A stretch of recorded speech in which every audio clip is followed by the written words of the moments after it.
Salut les gars, bienvenue dans une nouvelle vidéo. Alors comme je l'avais promis la semaine dernière, dimanche dernier, aujourd'hui on va parler des One Direction. Baby, you light up my world like nobody else. And we dance all night to the best song ever. Nobody can drag me down.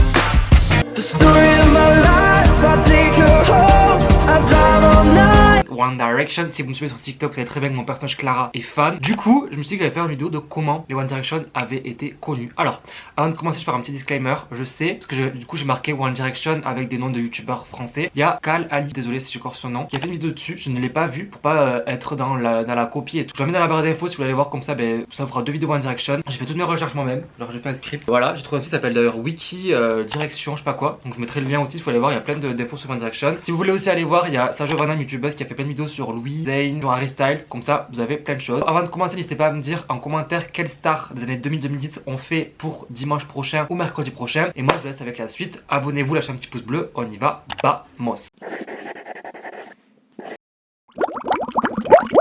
Pour ceux qui ne connaissent pas les One Direction est un groupe, un boys band comme on l'appelait à l'époque, anglais, enfin du Royaume-Uni, composé de Zayn Malik, Niall Horan, Liam Payne, Louis Tomlinson et Harry Styles.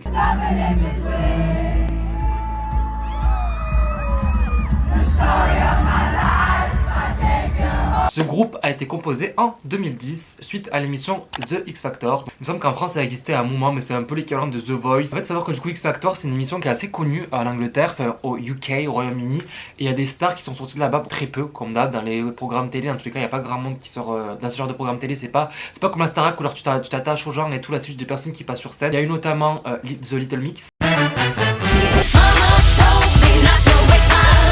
Et James Arthur, Impossible.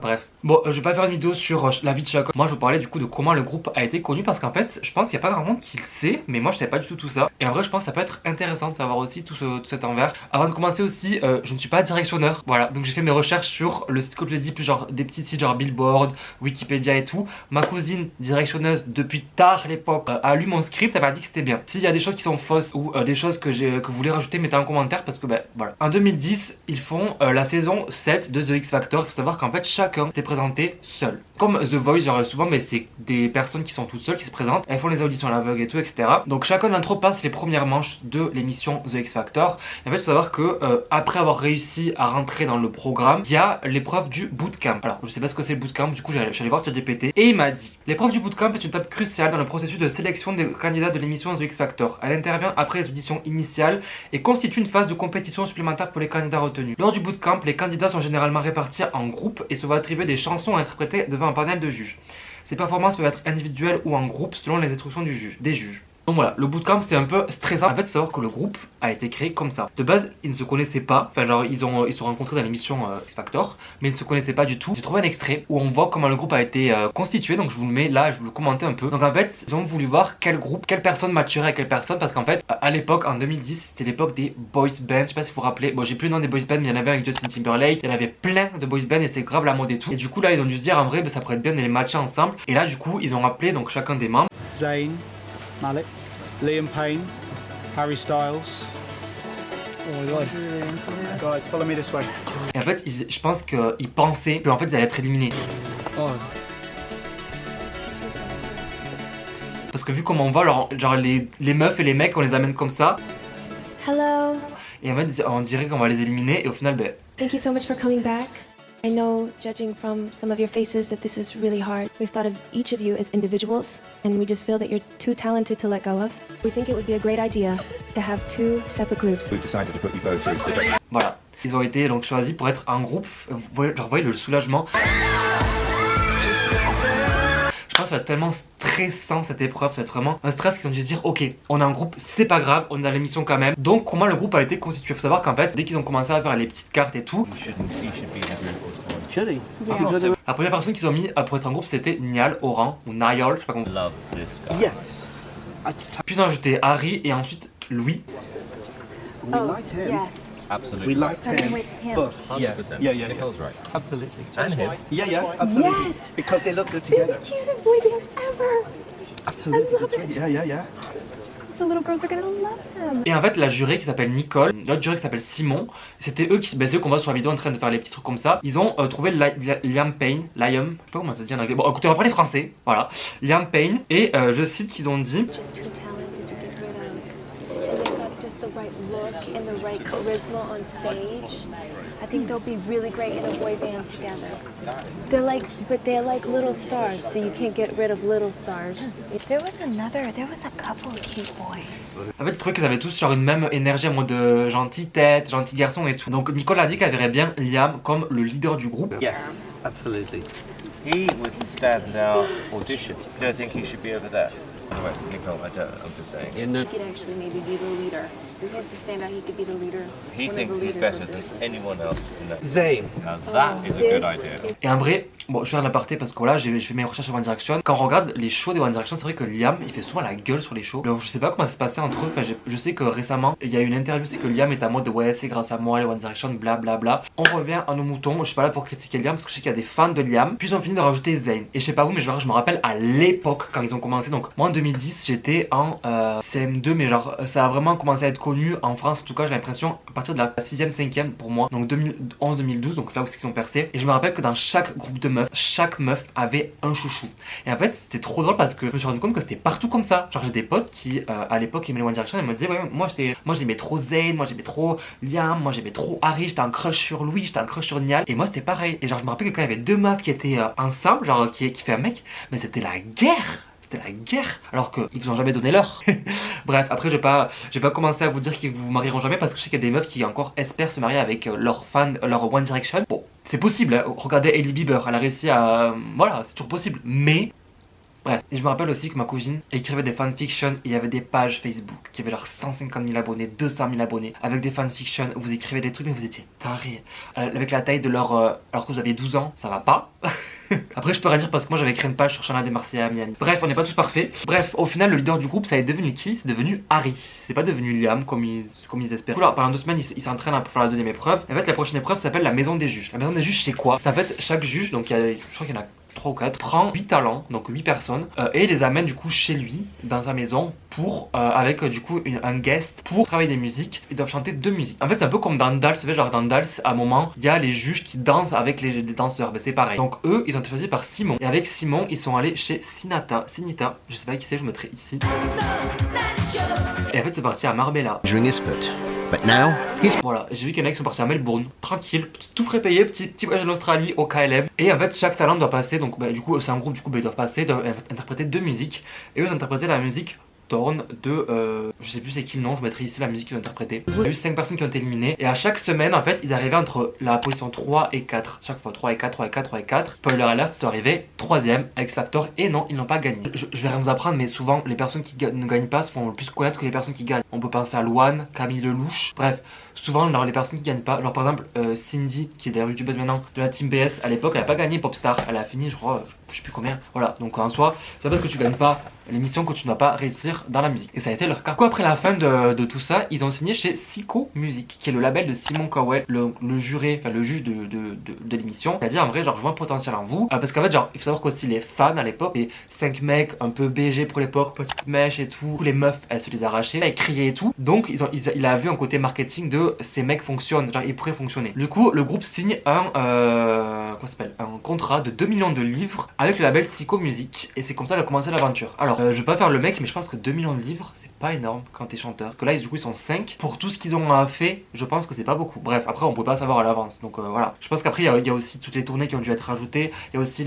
la SACEM, produits dérivés, tous les produits dérivés. Moi, j'ai des t-shirts One Direction pour mes vidéos. Il y a aussi des brosses à dents, des livres, des agendas, des parfums, des colliers, des vestes, des coussins, des thés. Enfin, d'ailleurs, les meufs qui avaient genre les draps de One Direction. Ou alors, je me rappelle à l'époque, genre, cette chambre-là sur Pinterest, mais c'était le goal de toutes les meufs d'avoir genre des posters partout. J'avais des potes qui avaient genre le mur rempli de posters d'eux. Mais je me suis toujours demandé, vous avez pas peur la nuit quand vous réveillez ou le matin, vous voyez genre le pire c'est les meufs qui embrassaient le poster. Non, s'il vous plaît, me dites pas que vous avez fait ça. Bref, après l'émission, il y a eu donc la tournée X Factor où il y avait du coup 9 candidats en plus des One Direction pendant tout 2011, donc de février à avril, où ils font une tournée en UK, donc Royaume-Uni et en Irlande. Et ils ont sorti un cover de la musique Forever Young.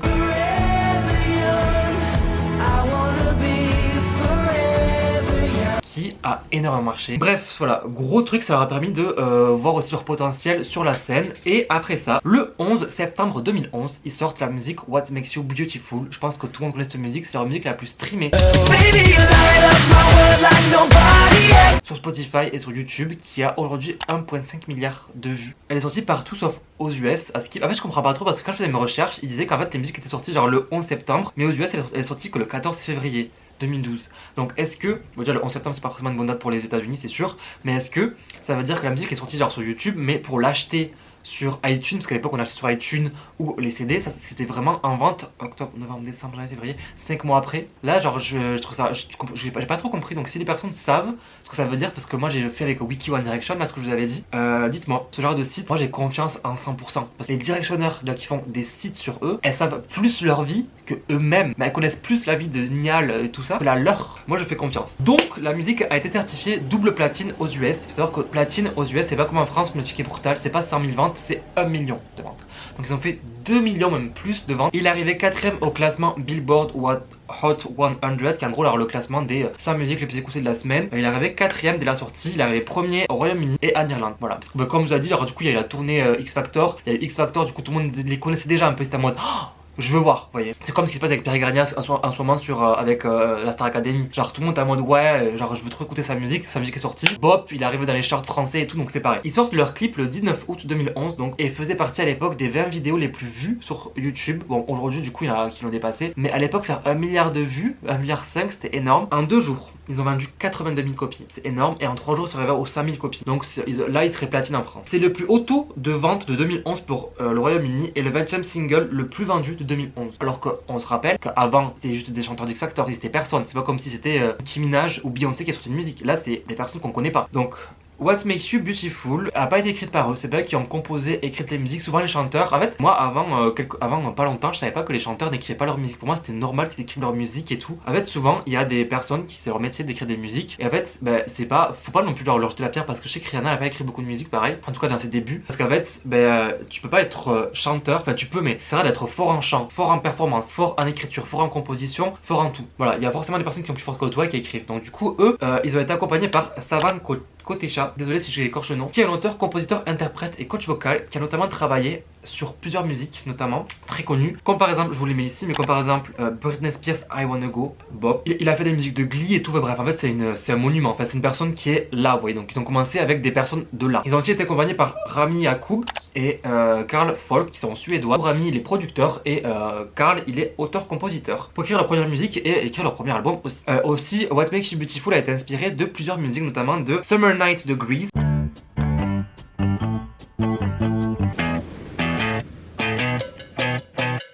et de Twist and Shout des Beatles. Ça ressemble vraiment à Summer Night de Grease. Souvent genre les artistes ils font des samples, en gros ils prennent genre un extrait de musique et après ils créditent les personnes sur la musique, voilà. Et en fait, fun fact, la musique, vous savez, genre, dès le début ça dit ça.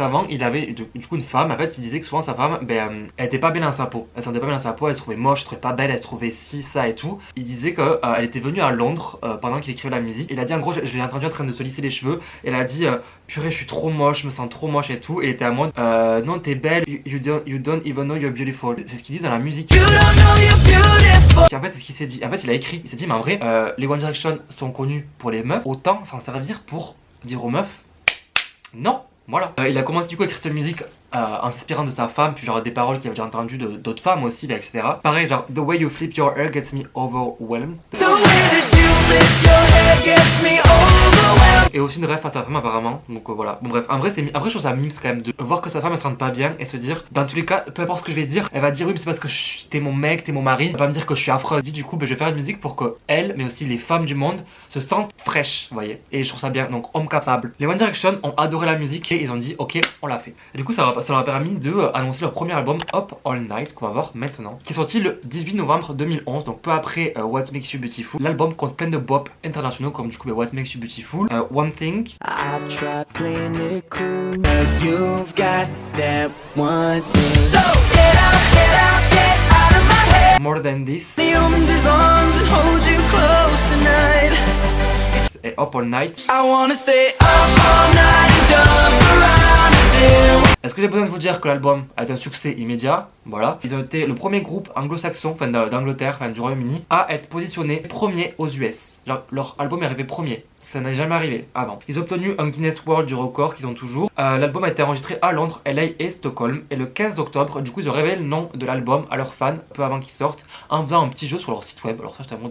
Ok. Ils ont signé du coup en novembre 2011 avec Columbia Records, donc il y a un label qui a toutes ces stars. Voilà, pour vous dire qu'ils ont percé. Pour lancer leur carrière aux US, du coup là-bas, c'est grâce à ça. L'album est sorti là-bas le 23 mars 2012 et ça je comprends toujours pas. Je vais pas revenir sur le sujet. En fait, il a été avancé le 12 mars parce que les fans aux États-Unis étaient vraiment en mode on veut l'album, on veut acheter l'album. Ils ont avancé de 11 jours la date pour que les fans puissent l'acheter. Donc l'album a été le 3e album le plus vendu au monde en 2012. Il a été vendu à plus de 4,5 millions d'exemplaires et est arrivé dans les top 1 de plus de 16 pays et est arrivé 15e en France. Up All Night, du coup, c'est la première place au Billboard 200, donc les 200 albums les plus vendus du moment, en mars 2012. Donc l'album sera disque d'or en France, soit 50 000 ventes. Vu que leur album a très bien marché, ils partent en tournée Up All Night Tour. Donc le 27 septembre, ils annoncent à leurs fans qu'ils vont faire une tournée et le 1er octobre sortent les billets sold out. Et la tournée du coup est passée par le Royaume-Uni, l'Irlande, l'Australie, Nouvelle-Zélande, États-Unis, Canada, Mexique. Pas en France du coup parce que pour le moment ils n'étaient pas encore très connu. 50 000 ventes c'est bien mais c'est pas assez je pense. Donc du coup ils font plus de 62 dates. Et ils ont même fait un DVD, ça c'est vraiment saut 2011, faire un DVD de la tournée. Et dites-vous qu'ils ont tellement d'aide ça qu'ils ont chanté à la fermeture des JO en 2012 à Londres. C'est Noaya Nakamura. Et la même année, du coup, ils gagnent 3 MTV Awards et performent What Makes You Beautiful au MTV Awards. Écoutez-moi les cris des fans.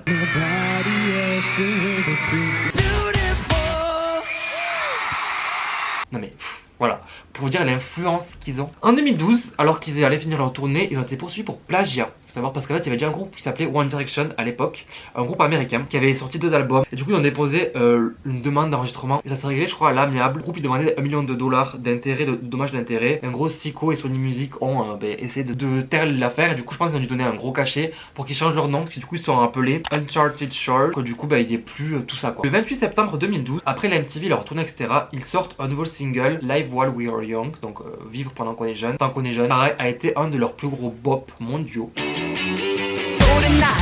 Let's go crazy, crazy, crazy till we see the sun.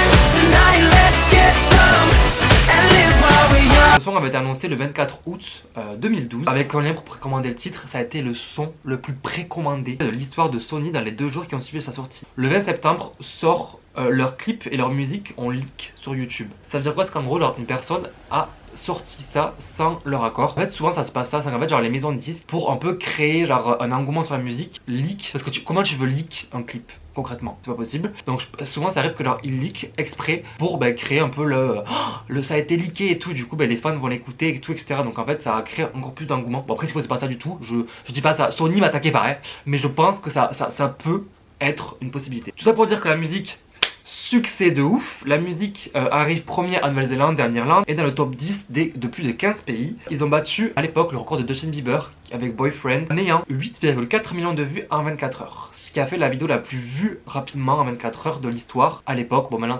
depuis ça a évolué parce que Justin Bieber est revenu avec une autre musique, je sais plus c'est laquelle, pour d'être ce record. Il lance ensuite Little Things. And all these little things. Le 29 octobre 2012 et pareil succès immédiat, 2e single de l'album. En fait il commence à se classer en haut des ventes. Bref, en fait la machine se répète, voilà, c'est le boys band qui explose du moment. Ils arrivent à la première place dans plus de 12 pays. D'ailleurs la musique a été écrite par Ed Sheeran. Alors Ed Sheeran n'existait pas à l'époque en tant que chanteur, mais du coup il écrivait des musiques. Après tout ce succès, du coup ils sont repartis en studio pour leur nouvel album qui s'appelle Take Me Home, donc qui est sorti le 12 novembre 2012 avec des hits comme comme je dis Little Things et Live While We're Young, mais aussi Kiss You. Cette musique j'adore. Yeah, so tell me girl if every time Let me kiss you. Alors je mettrai en tous les cas ici l'album. Voilà, pareil, un succès mondial. Comme d'hab, One Direction devient le premier groupe à avoir 2 albums qui se passent premier des charts aux États-Unis. C'est incroyable. Take Me Home est arrivé premier dans plus de 35 pays. Il sera vendu à plus de 4 millions de copies. Il fera le 4e album le plus vendu de 2012. Il est arrivé 3e en France. Et en 2013, du coup, ils ont gagné plein de prix. Je vais pas dire tous les prix qu'ils ont gagnés parce qu'il y en a tellement qu'ils ont d'être ça. Et ils sont venus au NMA, donc au Energy Music Award 2013, où ils interprétaient Kiss You.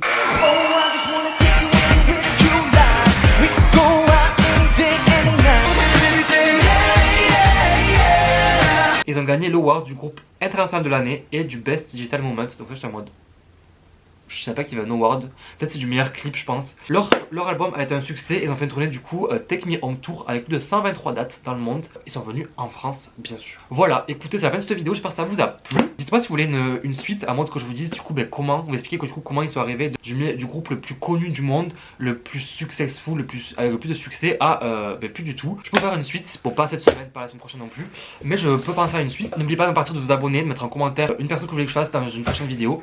Et nous on se retrouve du coup dimanche pour une nouvelle vidéo. Bisous.